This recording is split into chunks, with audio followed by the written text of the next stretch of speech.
So we're all on record now, and welcome to the Calumet Revisited Forum. I am Michael Bowes of OLLI, and as we're going through here, I have to stop to admit folks.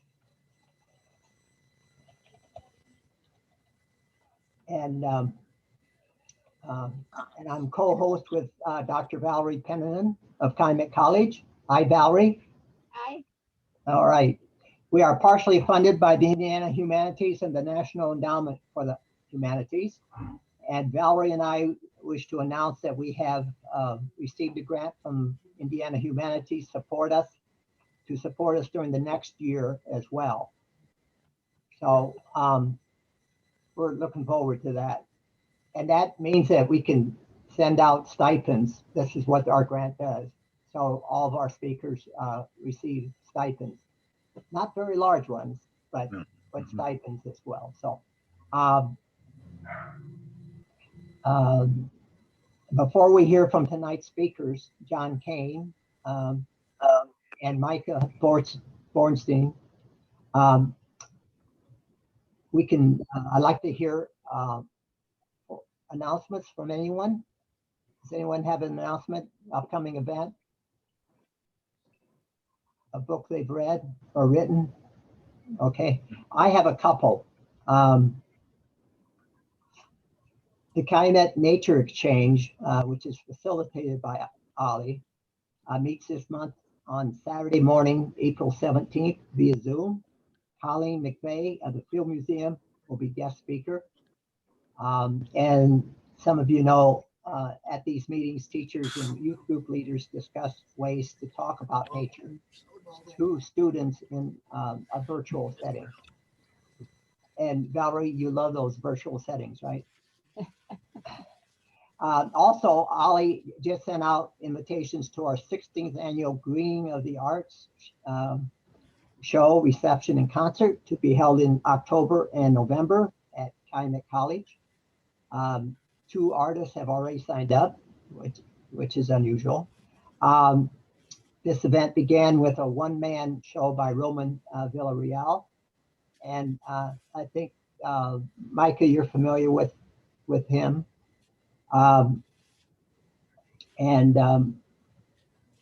He wanted to get more artists involved. So, and he got his wish, and he has participated in every show since, and that was in 2004.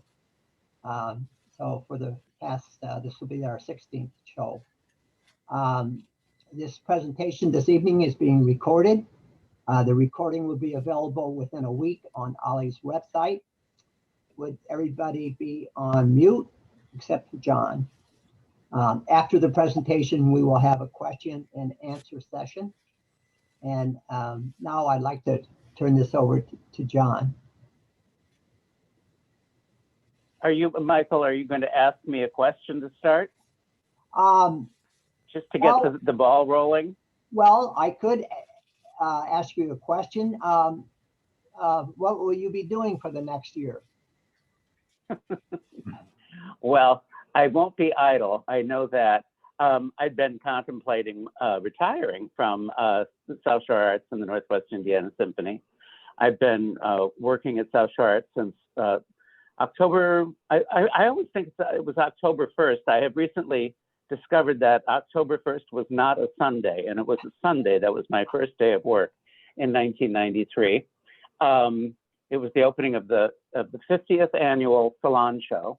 And we had just been in the Center for Visual and Performing Arts in Munster for 4 years at that point. It opened in May of 1989. And I've been the executive director of Northwest Indiana Symphony since 2008. So that'll be 13 years this summer. My plan was to retire, but you know, the COVID has it's created so much instability. We've been fortunate to be able to apply for CARES Act funding, for both organizations. Last spring, we applied for what is called a PPP loan. It's a forgivable loan for both organizations, and we were successful in obtaining those. And those loans were to support staff primarily, and some other operational expenses as well, but primarily staff, so that you didn't have to lay off people. And so South Shore Arts got a grant or a loan of like $125,000 approximately. Symphonies was just a small amount less than that. We were able to pay the musicians for a canceled concert with that money, and keep all of our office people, our conductor, et cetera, everybody on our staff, on our payroll through the end of June of 2020. Then, of course, at that time, the COVID, you thought it was going to last a couple of weeks or something. And you thought on the symphony side, we were canceling first one concert, then another concert, then all the summer concerts, and then the entire 2021-22 season, or I'm sorry, 2021 season. And I'm hoping that maybe in the second half of the fiscal year, we could have done some Pops concerts or something. What we are doing, of course, is some chamber concerts coming up. The first one being this coming Friday, featuring 4 members of our string sections. And we were able to apply again for PPP loans for both organizations when the second round of that kind of funding came up this winter. And we were once again successful for both organizations. We weren't able to ask for as much money as we had the first round because we didn't have as much staff anymore. It has definitely taken a toll on our administrative staff and artistic staff as well. Kirk Muspratt has not been our conductor and music director technically since last July 1st, when his contract expired the day before, and we had no work for him, so he's been on furlough. Fortunately, he has another orchestra that he does perform with, and they did. They're with the College of DuPage, so I guess they have deeper pockets or something. Maybe they have endowment money and so forth. But I don't know about all that. But in any event, we have been working with Kirk on a temporary basis this winter, planning for what will be our 2021-22 concert season. And at this point, Kirk is coming back to conduct the third of the 3 chamber concerts that we're doing. His will be on June 18th, and it will feature about 21 musicians. And that will be his reemergence onto the symphony stage. And then we'll have a regular contract with him again starting July 1st. That's the plan. And right now we have all of our summer concerts lined up. All of the host communities that were going to be venues for us last year have re-upped. And so we'll be starting those in late July. I think the first one is in Crown Point. Last year, we were going to have a new venue for the summer concerts that we'd never had before, and that's Lansing, Illinois. They have a wonderful arena, venue, stadium kind of a thing off of Ridge Road that we had been invited to come and look at, and it's really attractive and will be a great setting for a concert. So anyway, things are looking up, but things are very unstable at the same time. So we thought, rather than to create, more the possibility of more instability in our leadership, I can wait a year. I don't, what was I going to do anyway? That money I don't have. Well, now you have a little bit more time to plan for the following year then. Yeah, it's it was definitely going to be sad to leave, and it's been fun to work. I've been lucky to have such a great job in the arts in our region. Nowadays people go to college and get PhDs in what I've been doing. I did not have that luxury. I never knew I wanted to be an arts administrator. So I've never yet taken a class in any of this. Although I did go to IUPUI for the fundraising. I took a course in planned giving a number of years ago, and I learned that that's a very complicated area, and that you're best served by having the donor go to his or her stockbroker, financial planner, lawyer, all of the above, to have the planned gifts organized correctly in their estate planning, et cetera. But yeah, it's been, I really lucked out. I had run an art gallery / antique shop in the old courthouse in Crown Point back in the late 70s into the late 80s. And then I became the executive director of the Crown Point Chamber of Commerce when we were redecorating downtown Crown Point. I mean, I wasn't remotely effective at bringing industry to Crown Point. I don't think Crown Point wanted much industry anyway, so that worked out. But you know, fabulous trash cans and what is called the Main Street program, that kind of thing was something I could do. So I was there for about 4 years, and during that time I learned a lot about fundraising and you know, just how to ask people for money, which is something that I don't think you can ever. You have enough knowledge about how to do. How do you ask people for? It sounds like it's an impossible task, and a lot of it is just listening to people, of course, and letting them tell you what they want to support. But you know, that's a big part of when I started working at South Shore Arts, which was at that time called Northern Indiana Arts Association, which was the name it adopted in 1970. I was the only person doing fundraising because we had a staff of like 1.5 people, and maybe we had 2.5. After, I think it was a month after I started, we bumped up to 2 full-time and 2 part-time people, and then of course not including the teachers who taught our classes and contract people like that. But it was very definitely my responsibility to get money one way or the other. And we've been really fortunate. And at that time, NIPSCO was a huge supporter of both South Shore Arts and the Symphony. I wasn't involved with Symphony at that time, but they felt that, this is when Gary Neal was the head of NIPSCO, and he felt it was very important that the arts were supported as contributing to the quality of life for our region's residents. And so they were very generous. They were very generous contributors to both organizations. And you know, then one of the things that you kind of take for granted is just the Center for Visual and Performing Arts itself, which nothing like that had ever existed before. William J. Bachman, who was an architect in Hammond, had been one of the founding artists of South Shore Arts in 1936, and he approached Don Powers about creating this Center for Visual and Performing Arts. And it was a really brilliant idea what they came up with, because it's partly for-profit, partly not-for-profit.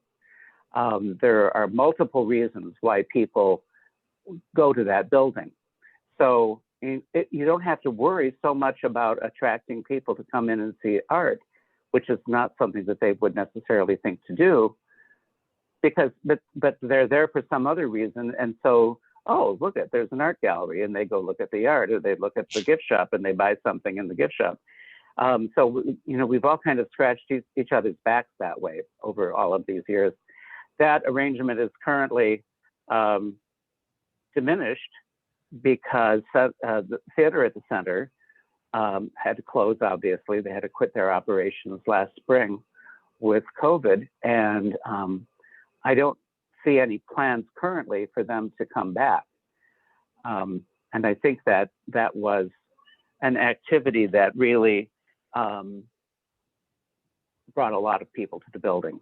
I think they like the shows, and that's going to be a big loss for us going forward, not to have that energy and that kind of activity. But the catering is the other thing that brings people to the building. So people have bar mitzvahs and weddings and corporate meetings, and of course there's the brunch that's open to the public on Sundays, or it was. They've been doing a drive-through thing under the portico for the last many months, but they're slowly beginning to be able to reopen for weddings and that kind of thing, and they're also doing some more performance-based things in the dining room. And Phil Potempa has done a couple of those things, and so we're just like, we're not out of the woods by any means. Arts organizations have been tremendously affected and impacted. There's another funding opportunity that's available that Symphony we're going to try to take advantage of, called the, oh my God, now I've forgotten what it is. Micah, can you think of it? The Shuttered Venue Operating Grant. Yes, thank you. Shuttered Venue Operators Grant. And this is for Broadway theaters. This is for, we're going to have a visitation from a cat. So you'll see a tail shortly. I have no, oh no, you get to see the butt too, I'm sorry. I have no control. Anyway, look at Bill, isn't she cute? Look at the little darling. Oh my God, she's the cutest little cat ever. All right, go play. Anyway, yeah, so it's something that will help particularly the performing arts, to be able to make up for the incredible losses that they've sustained in the last year, and where the application opens up on 2 days from now. So we'll see, what all is involved, but and it is a grant. It's not a loan like the PPP loans are. So I've been asked to stay on to try to help us through this period, and I'm happy to do that. And because this is all very important to me. Obviously, I've been working there for a long time, and I don't want to see anything happen to it. And South Shore Arts, we were lucky with South Shore Arts in that we were able to come back after we were closed last spring. In mid-June, we came back with classes, and we had a live exhibit for the summer, which was the exhibit that we had just opened in February, featuring Marie Sundak's work, and it was a traveling show, and so we were able to have, there were interruptions in the tour schedule for obvious reasons. And so we were able to have that show all the way through the end of the summer, and then eventually went into something else then after that. Last spring, we had to take our annual Tri-County Junior Senior High School show online, and it was exclusively online, but we were still able to raise give almost $8,000, I think, if not more than that, in scholarships and prizes to the kids who were able to participate. The teachers helped us to get digital images of their work, and you can still go to our website and see that exhibit. This year's show is going to be partly live and like half live and all virtual. So the whole show will be up online, but some of the schools, because not all of the schools have been, doing in-person classes. Yeah. So we're going to have about half of the participants in the gallery, and all of the participants will be online. So South Shore Arts has been able to be a little bit more flexible in any event because we don't require audiences of 900 people sitting cheek by jowl in an auditorium, or have the musicians on stage playing in such close proximity to each other. Most of the musicians in the orchestra have traditionally shared a music stand, 2 people per stand. And we can't do that anymore. So that's why we're starting out small with these chamber concerts. And there's going to be a brass quintet next month. I think it's on April 14th. And then, as I said, the third one will be a larger orchestra with Kurt conducting. Can you settle down, darling? on June 18th. Okay. Er, You mentioned that the symphony will have a full schedule. John? That's our plan. Yeah, we have. I think it's 6 concerts for the summer.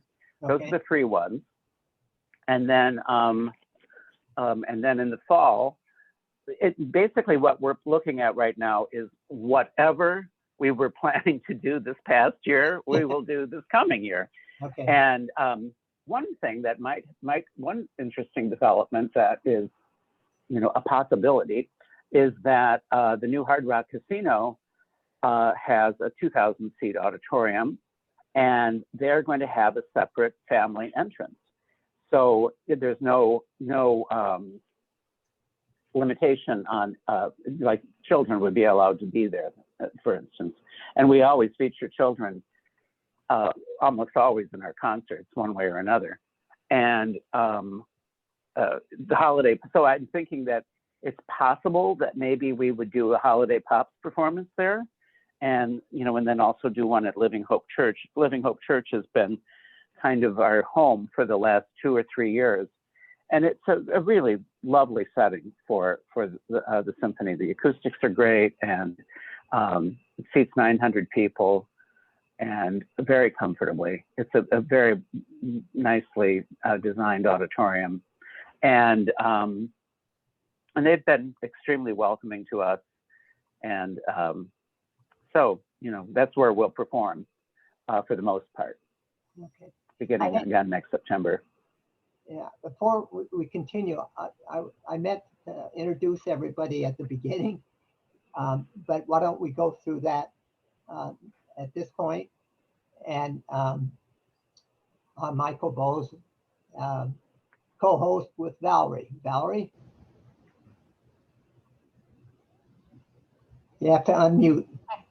Hi, I'm Valerie Pennanen, and delighted as always to be with the group this evening. I teach history at Calumet College, all sorts of history classes all the time. All right. Chuck? Is Chuck there? Mary Levan?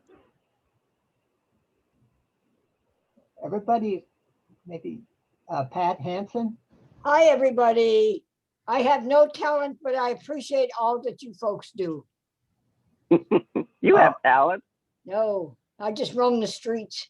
I'm looking for pickups.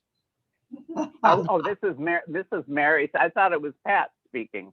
Mary, you have lovely talent. But name one. I love you guys though, and I appreciate everything you do. I think you're very you achieve you go to great heights for your shortness.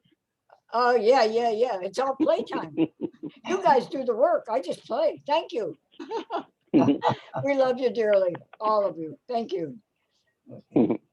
Michael? Hello. Okay. And Blake? Yeah. We heard from, we were talking about gardening from Blake, from Mike. And then I want to end up with Micah Bornstein. And what do you do? What? At South Shore Arts? Yeah, when I started at South Shore Arts several years ago, I was the director of education.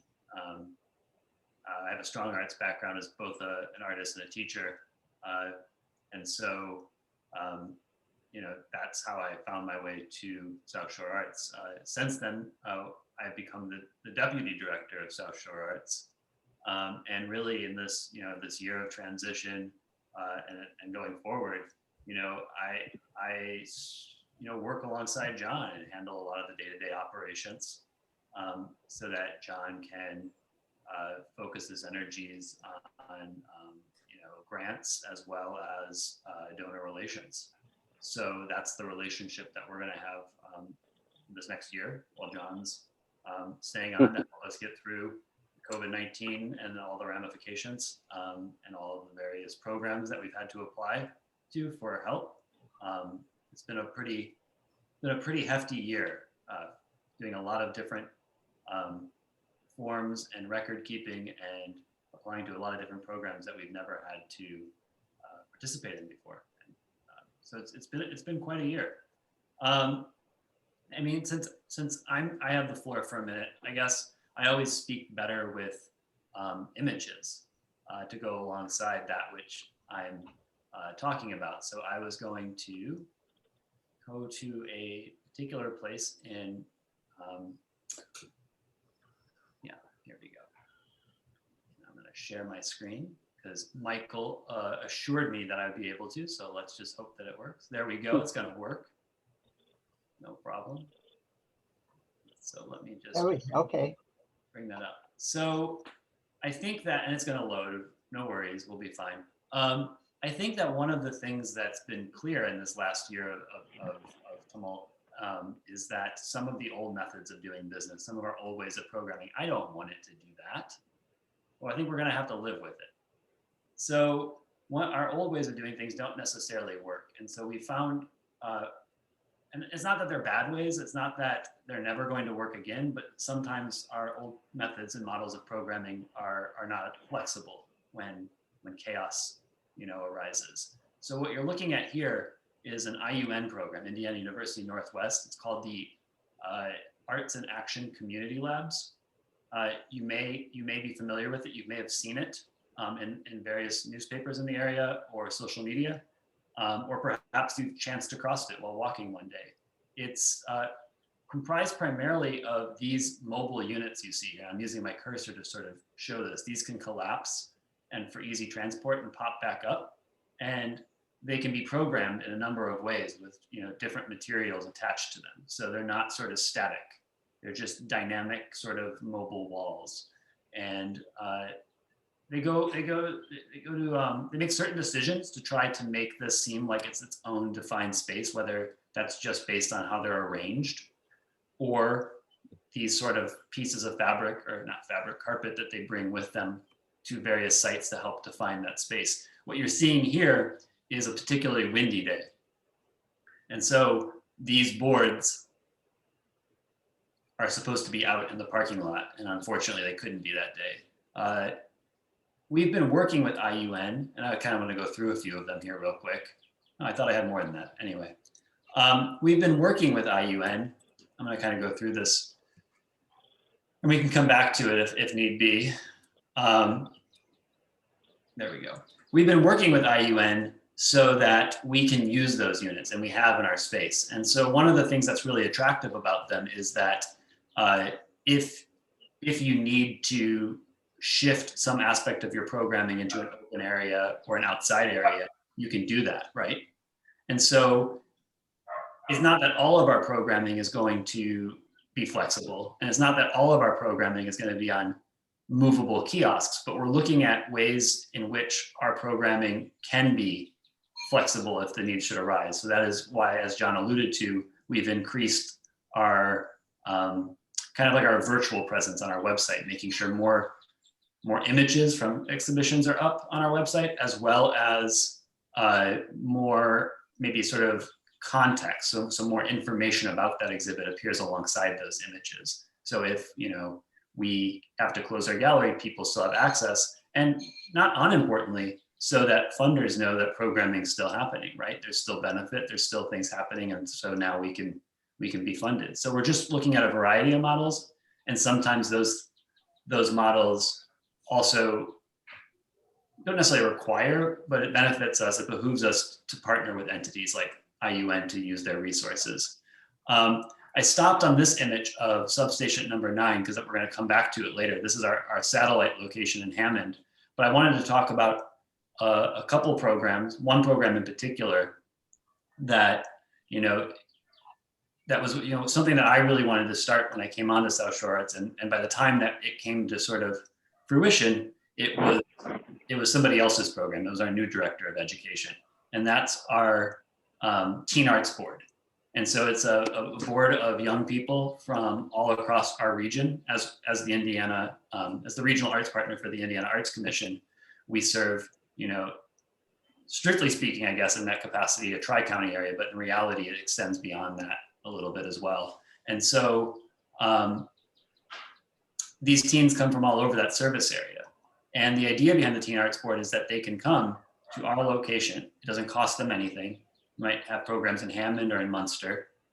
And they not only participate in arts experiences, but they have agency to help decide what it is they're going to work on. And so, we expose them to various arts professionals and different arts types of experiences, and we ask them what they want to do. Well, pretty early, it was clear that these young people wanted to work on a mural.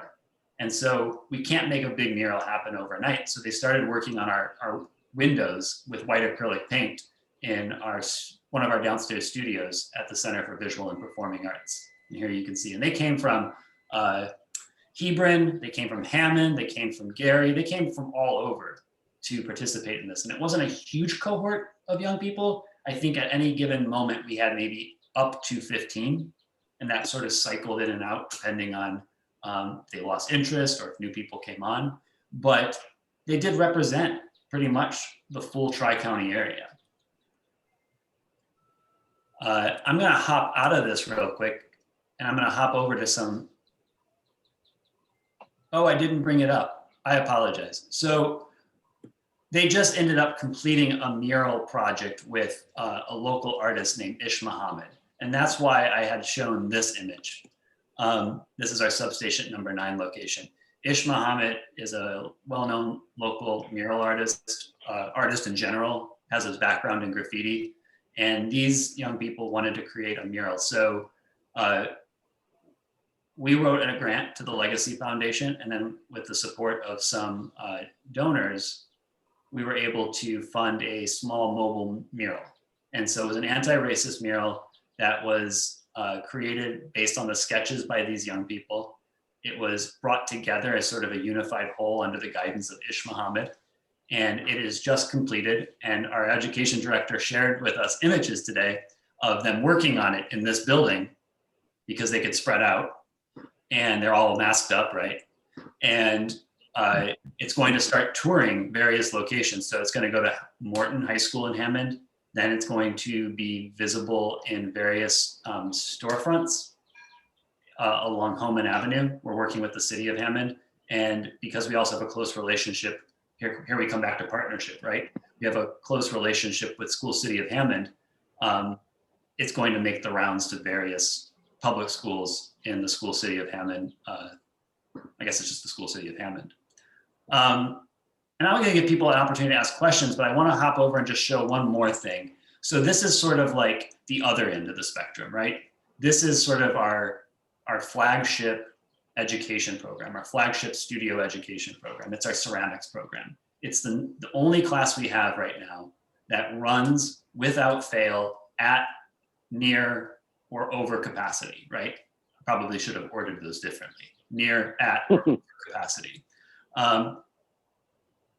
It's a huge hit to sort of like our base of studio art students to not have these classes during the pandemic. And then when we bring them back, to not be able to offer them at the capacity that we normally do. We had to turn people away who either want to take classes for the first time because they've heard good things, or they have been taking classes for a long time and now suddenly they didn't register in time and they're not one of the 8 people who can take one of our 3 adult classes. So 8 individuals per class, or likewise for our 3 youth classes as well.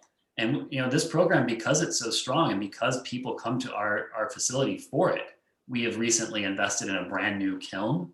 We've thus changed the clay body that we use so that we're trying to improve the quality of the materials and the product. And we have people who have really developed their skill, their craft over the course of several years there in our studio. So what we ended up doing was what you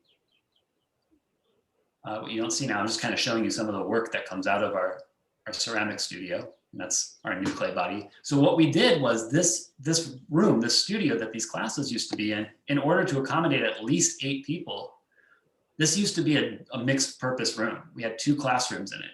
And we decided that now's the time, we've been talking about it anyway. We decided that it's going to become dedicated to ceramics. We have 8 of these wheels.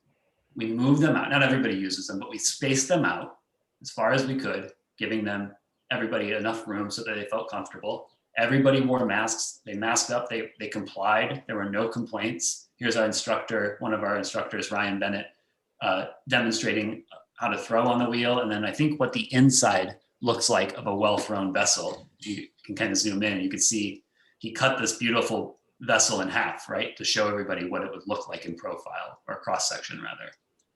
So, I mean, I show this to you to show that it's been a struggle, but we've been trying to make the best of it. And I'm not going to pretend like it's a silver lining, but I do think that it has helped us make some of the decisions that we were moving towards anyway faster, like dedicating this entire space to the ceramics program.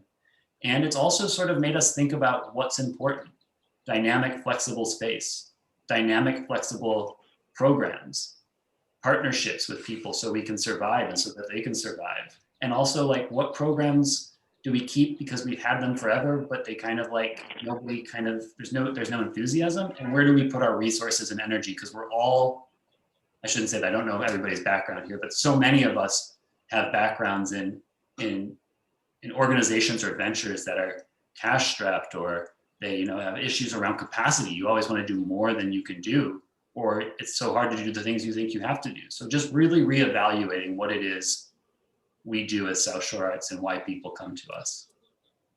And now this is just a couple pictures of people in our studio working in the new environment. And really, and this is a great shot to close on, our wheels didn't used to be in front of these beautiful windows that face Ridge Road and have light all the time. And so it's really improved the experience for a lot of our students, that they can kind of come to this well-outfitted studio, have the space they need to work, and feel comfortable in the space in a way they hadn't before, because it was full.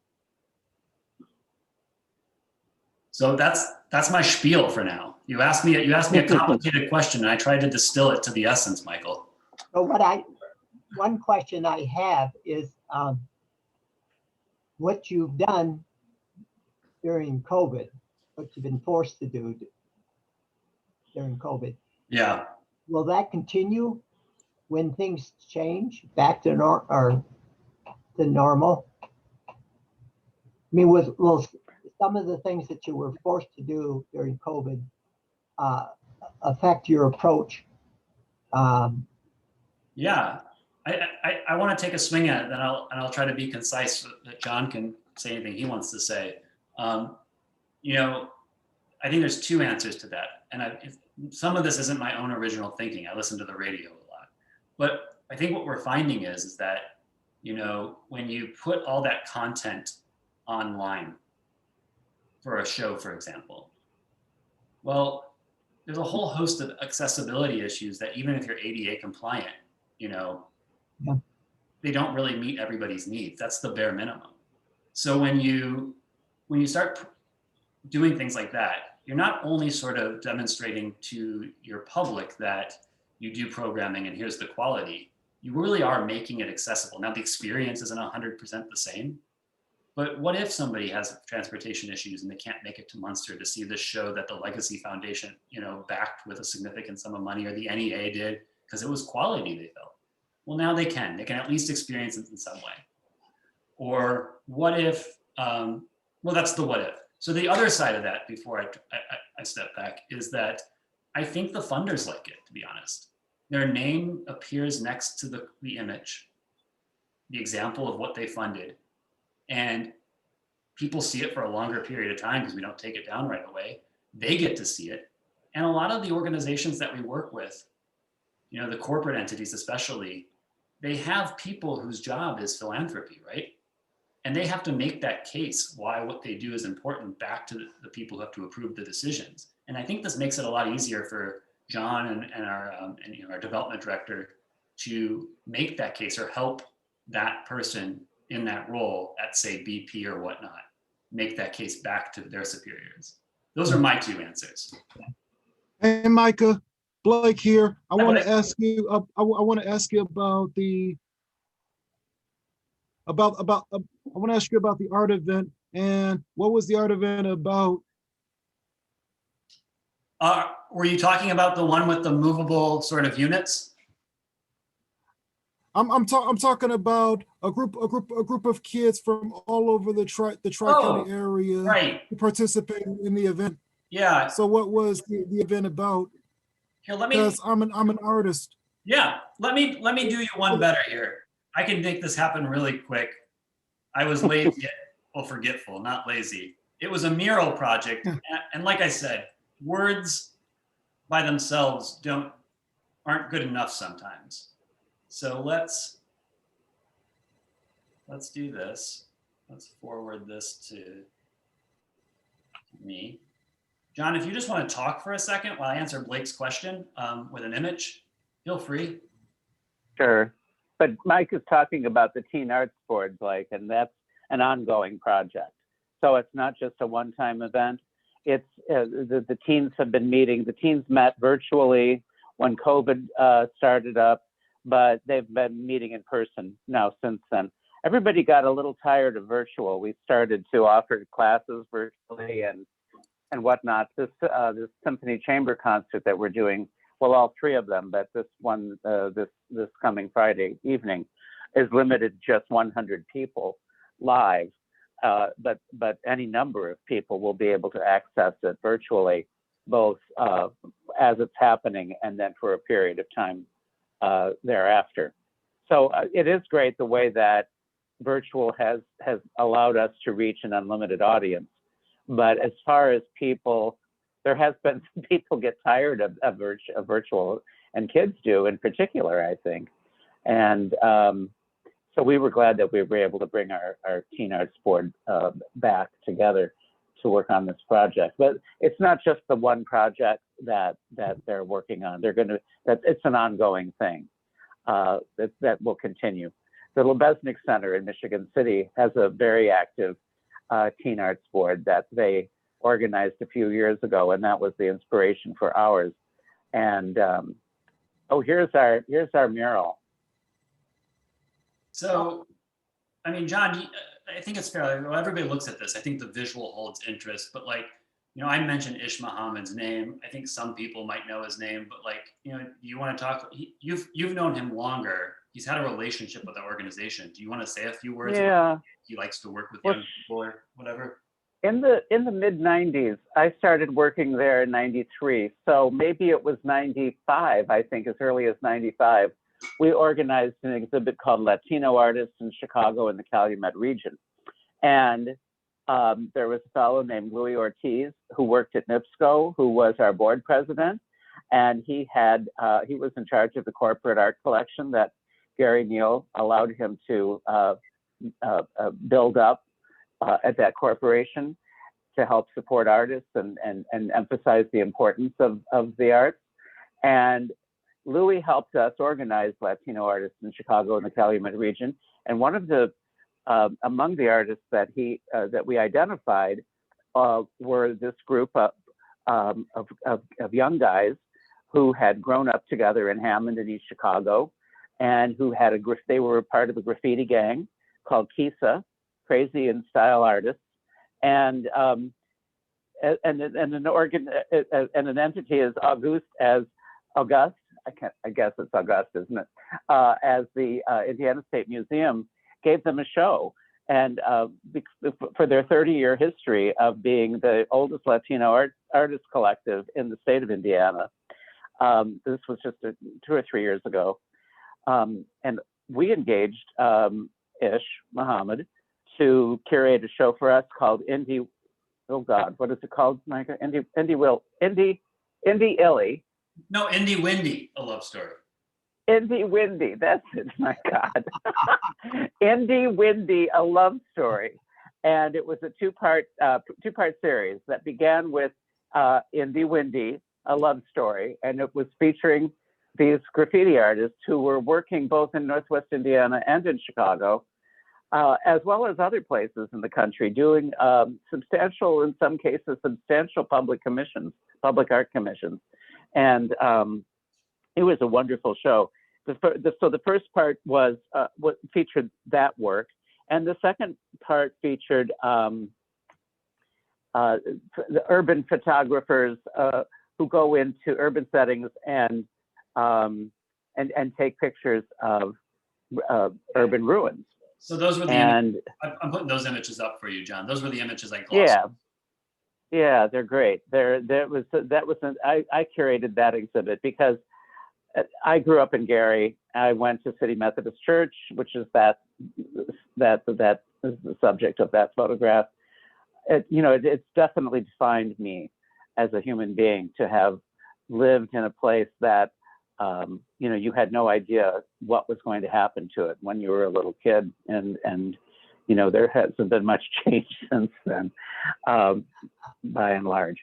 But in any event, it was a very we called this exhibit Haunts, and the whole project was called Urban Legends. And with funding, again, we got a lot of funding for these two exhibits and for their presentation, both in Munster, but then we got some additional funding from the Legacy Foundation through their night funds to take it to 3 locations in Gary. Both exhibits were shown at Art House, the Social Kitchen, the main library on Fifth Avenue, and at Miller Beach Arts and Creative District, after they had been shown in Munster. So they were seen by a very large audience, and we made lots of connections with people working in working alone. Certainly, these photographers are mainly working alone, except for I would say, with the exception of what's the group called, Micah, who has ownership of Union Station? Yeah, that's the Decay Devils with Decay. Yeah, the Decay Devils are more of a collective or an artist group. So then to just kind of go back to Blake's question for just a second, because I think that, John, for some reason it's not escaping. There we go. John answered it pretty thoroughly. So this was a project, a culminating project, but the Teen Arts Board meets semi-regularly, and sometimes they brainstorm, or they just sort of work on a small project. But other times during this last year or so, or year plus before the pandemic, our director of education took them into Chicago, and they talked with somebody on staff at the Art Institute about careers in the arts. And most of those young people had never been to the Art Institute. And so it was a huge experience for them. I've met with them individually and just talked about what I do. And I did I'm into like comic books and zines, so self-produced publications. And I did a zine activity with them and talked about my career in the arts. Our director of exhibits kind of talked to them about what she does with South Shore Arts. They were supposed to participate in a portfolio day at IUN, and go to the university and talk to people there about not just their art, but this is a university, it's an option, right? Unfortunately, that program was postponed because of COVID, but we'll do it. And it's another way for us to build partnerships with these institutions. And it's another way for us to support young people, because the teen demographic is that demographic that every arts organization I've ever been with is or library or wherever I've been, is we want them in our doors. And then they don't kind of actively do it. And the Teen Arts Board isn't a new idea. Like John said, the Lebesnick Center was doing it before us. I came from an organization immediately prior to this in Chicago called Urban Gateways, and they had a huge teen program for attending live performance. But it is the way to get teens into your space is to invite them actively, to give them opportunities to do things they wouldn't be able to do otherwise, and to give them agency in the programs that they participate in. Don't just tell them what it is they're going to do. So the Teen Arts Board is a huge piece of, I think, what South Shore Arts is putting their sort of energy and resources behind, now and in the future. And we have some programs we're trying to propose and get funding for out there to really grow that. And unfortunately, it's dependent upon that, but I have to believe it's gonna come through eventually. Where y'all get your funding from? A variety of sources, really. I can tell you just kind of the off the cuff. I can just tell you your typical sort of grant and foundational support. We apply to the NEA. We apply to the Legacy Foundation. We have a few corporate entities. John could probably give you a better picture of like, municipal or corporate support in years past. Well, the Indiana Arts Commission is a big partner of ours, in as much as we serve as a regional partner for them for Lake Porter and LaPorte counties. And we have been funneling about $275,000 a year through our organization that has been awarded to as many as 50 applicants who applied for arts organization support or arts project support over the years. This year, that number of grant applicants was down because of COVID and the hit it's taken on smaller organizations in particular. And also this year, the Indiana Arts Commission did not use its regional partners to funnel the money because they didn't want to have all these 12 regional partners have to deal with the issue of possibly needing to get the money back if the organization went under. So, but we also received direct funding from the Indiana Arts Commission, and it's a mix of individual donors, corporate donors. We used to, of course, this isn't a good year to talk about our earned income because our class enrollments have been down. Our we for many years we had fee-for-service programs that we did in the schools with charter schools, et cetera. One charter school in East Chicago actually hired South Shore Arts to provide its art instruction for quite a number of years. So some of those things are not, have not been happening. But on the other hand, the Poor Symphony has had absolutely no earned income this year until now. The small amount that we've been bringing in ticket sales for these chamber concerts. Anyway, it's a mixture of earned income and unearned income, the unearned being contributed income. And we've always been good at asking people for money, and we've been effective in that regard. I want to ask a third question. Is the community involved in is the community involved in funding any art programs, especially the ones that you got for teens right now? The community, for instance, the city of Hammond, for many years supported our branch location in downtown Hammond, substation number 9. That's the building that Micah showed you the picture of with the mural, now peeling mural, unfortunately, on the side of the building. There are three murals at substation, and the biggest one was done by, it's called The Hugging Wall, and it was created by Tom Terlemke in 1998 when we opened substation number 9. The city of Hammond has been very generous to us at substation over the years. In the last couple of years, we have not received funding, and consequently, we haven't been doing programming on a regular basis at substation number 9. But it's there. It's actually a NIPSCO building, a NIPSCO property. It used to have an electrical substation gizmo, behind it, with barbed wire fencing and so forth.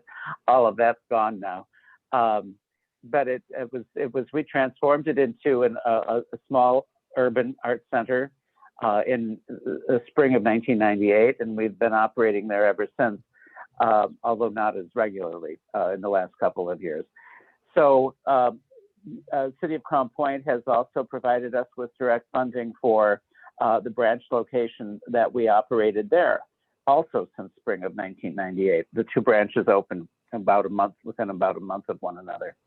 And we currently don't have a branch in Crown Point because of COVID and the thought that we needed to just focus our energy on what we're doing at the Center for Visual and Performing Arts, because it's all been affected, obviously, by people's ability to be together and in close proximity, especially to one another. So, but yeah, so those two municipalities have provided us with direct funding. Those are the only two. And then the state, and then the National Endowment for the Arts. Those would be the units of government that, yeah. Valerie has a question, but before you ask that question, my wife told me I forgot to introduce Walter Skiba. So, Walter, I'm here. okay. Yeah, Walter Skiba. I teach arts and humanities, but I'm currently teaching one course in world cinema. I have a comment on, you mentioned accessibility issues.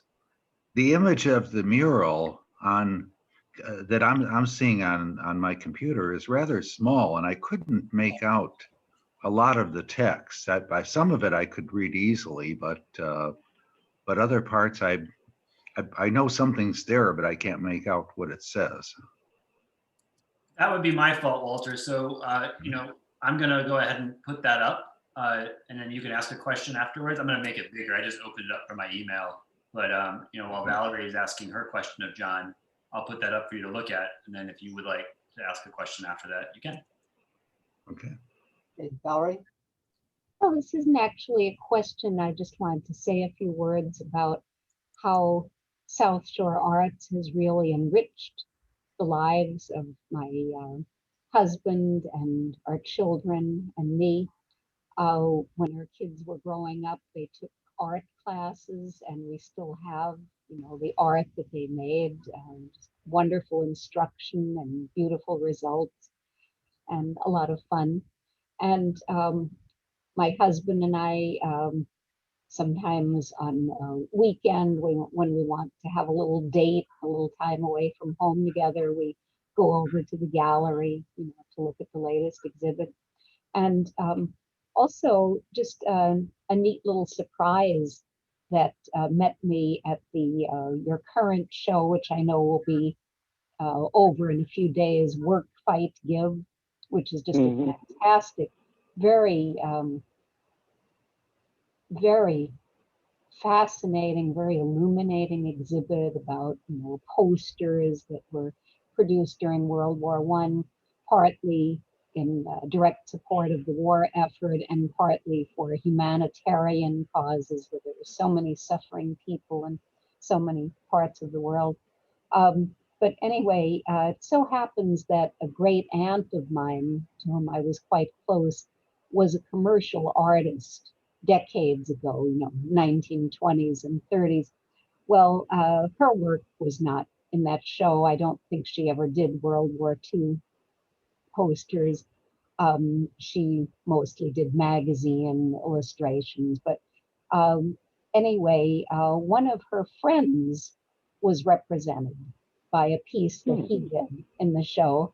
They were actually quite good friends. His name was Saul Tepper, and he did the poster of the soldier saying, "We caught hell, someone must have taught." And it was just a neat experience for me to see a name that I recognized and to feel that sense of connection. So I appreciate all that you do, all that you offer very, very much.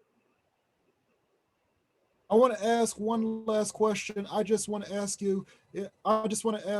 about, are there other programs for artists with special disabilities and mental illnesses? Because I'm an artist of Project Onward, which is located on the south side of Chicago. No, Blake, that's interesting. I'm actually writing down the name you just said. You said Project Onward? Yeah.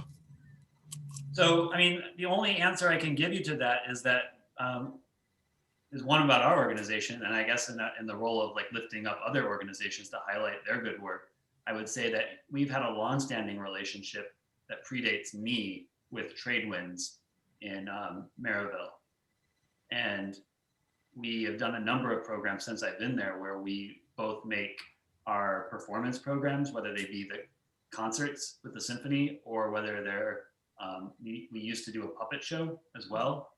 And then also some of our fee-for-service workshops that we take to their facilities. So we have that relationship with Tradewinds. But the Lebesnick Center for the Arts has a long-standing relationship as well, and they work on programming with another entity for adults with disabilities. And I don't remember the name of that entity, like that organization, but there are programs, you know, that do work with adults with disabilities. I don't know if John has anything he wants to add to that. Well, early on in my tenure at South Shore Arts, we did have an instructor who was professionally trained to work with people with disabilities, and he worked for us at Tradewinds, and then he worked for us at another agency in South Lake County that actually ended up hiring him full time. In the meantime, Opportunity Enterprises, based out of Valparaiso, is one of our grantees in the regional partnership with the Indiana Arts Commission, and they have a very successful program at Opportunity Enterprises for their clients. And they have an annual showing of this artwork, and they sell it to help support the program. They have a number of staff people that they pay to sustain this program, so we're happy that we're involved in that way. We don't do it ourselves currently. I want to find out if there are any art programs that support autistic folks, including me, and in terms of helping them achieve their own art goals. Well, we can certainly look into it and let you know what we find out. You know of any autistic artists who are talented in the Northwest Indiana area? I'm not acquainted with any, no.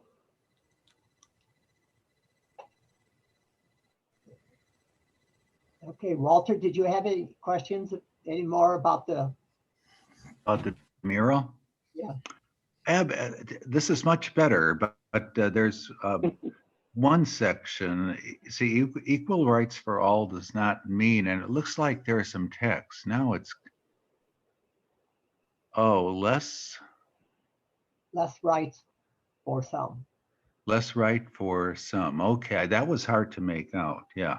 Well, they took artistic license, Walter, and the way they arranged the letters of the word some. I was curious about that this morning when I first saw this image, and I rather like the way they worked it out. Yeah. Yeah, it's quite interesting, but yeah, I can see it better now. You know, we work with a number of artists from that organization that collective rather that John mentioned, that Ish was part of when he was a young man, called KISA, crazy, what was it? In Style Artists. In Style Artists, and we've worked on other murals with them, and one of the things, their background in graffiti art and tagging, right, is that their inclination is to make their text sometimes more illegible and more of sort of just like a visual element that has to be deciphered. And so when they're working on these projects with young people or for schools, right, they kind of have to fight against that to, you know, still preserve that, which, you know, that comes through from their style, right, like their background, but then also sort of like understanding that, oh, this also needs to be read. That's the point of this piece. So yeah. Right. Okay. Is KISA still active? I haven't run into them the last couple of years, but they were doing some good work. Yeah, I'm not sure if they're active as a group, but they certainly are still active as individual artists. And Felix Maldonado was the artist who did the Jackson 5 mural in downtown Gary. That was so wonderful, but it was recently destroyed when the building came down. I thought that was really tragic. But he's just constantly doing he gets all kinds of good commissions, and he, you know, in East Chicago and out in Miller, and you name it. I have a hungry cat. Can I get up and feed her, please? I'll still be on the phone. Okay. Okay. I'm sorry. She's getting antsy. Yeah. I just remember that KISA did also the Environmental Education Center on in Hammond. Oh, Yes. Valerie, you're familiar with that. Exterior and interior, especially the interior. I remember them, they were part of that. And and I used to run into them every once in a while. With especially with Felix. It was John was talking about them. So, and they were pretty active. They were getting, and I can remember that's when I first kind of understood what they were doing, because they would go out and paint a building and then take a picture of it. And it wasn't the art that they had done, it was the picture all right. that was important for them. Is that still? Yeah, well, I mean, I think that that background of, whether you want to call it just graffiti art or tagging, it always came with this notion that one, you work quick so you don't get caught, and two, you don't expect that to last forever. So the documentation became as important, if not more, as the act itself. So like to that end, right? Like these guys, as they mostly guys, in this case, mostly men, with Kisa, as they've gotten older, they try to find like sanctioned walls and work within the system. And so like now, for example, I don't know what the future of it'll be given, Lake Street and all the change that's happened on Lake Street and Miller. There's a festival called Lake Effect that was every 2 years, and then they tried to do it every year, but then they ran into like COVID and construction. But essentially, they were given walls to paint on, and they were given the time to work all day and the broad daylight. And so now this piece is different in that they can expect it to be up for a lot of time, much like the same way that all of Ish's murals or Felix's murals or Marco Salazar's murals, they're going to be up. Nobody's taking them down. They paid them to put it up. But that tradition of tagging, like they have binders full of pictures, because once they tag a train car, that's going to be gone. They're gonna put that industrial gray, that putty colored paint all over it. I guess train cars I just love it. You and me both. Yeah, and it's just that, because all of a sudden I'm in Chicago and I see this train, and then you wonder, well, where did it start? Where does it come from? And who was it? And what were they trying to do? Anyway, I like that. I'm kind of impressed with that. Are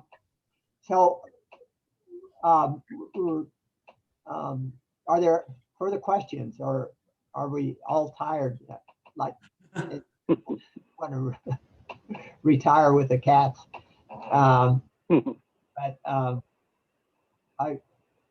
Does anyone have further questions? We're reduced now down to 8, I guess. So I just think that this was a great afternoon, and I have this recorded, and it will be on our website. And maybe we can get some. I don't know who, how many people watch this on our website. No, I don't have any feedback from it, but I hopefully some people see it, and I think particularly those that missed the meeting today, because there was quite a few more that had signed up and didn't show. But I do want to, before I want to just remind folks of what's coming up in May. We're having Paul Fitzgerald and Stephen Bell will be talking about the Big Marsh Bike Park, which features actually Roman Villarreal's one of his works, probably about 200 feet from the main building, which has just been constructed and probably should be opened up within a couple of weeks. But they will be talking about Big Marsh in May, and then I also might mention that next January, I'm thinking of January, we have Matt Kaplan, whose show just ended, I think, at South Shore, and he'll be. And I saw his presentation, and he's very interesting, and he often attends our meetings, but he'll be talking about just the visual recording of the Calumet region, which is kind of been focused in Whiting, and the years he's spent with